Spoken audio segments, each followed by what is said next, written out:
Iran যুক্তরাষ্ট্রের মধ্যে অন্তর্বর্তীকালীন শান্তি চুক্তি সই হওয়ার পর বিশ্ববাজারে কমছে তেলের দাম। কয়েক মাস ধরে চলা যুদ্ধ উত্তেজনার কারণে জ্বালানির বাজারে যে অনিশ্চয়তা তৈরি হয়েছিল তা এই চুক্তির ফলে অনেকটাই কমেছে।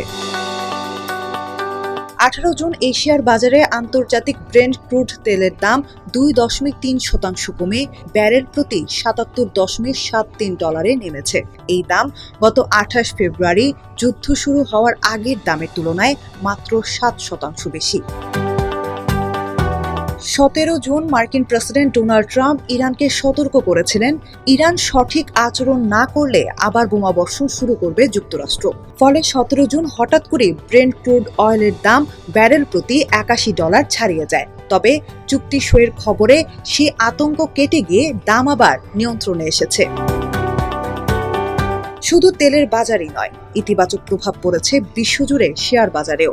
দীর্ঘদিনের যুদ্ধ ও জ্বালানির সংকট কমার আশায় বিনিয়োগকারীদের আস্থা বেড়েছে। জাপানের নিক্কেই 225 সূচক 2% এবং দক্ষিণ কোরিয়ার কোসপি সূচক 1.7% বেড়ে নতুন রেকর্ড করেছে। তাইওয়ানের শেয়ার সূচকও 1.3% বেড়েছে।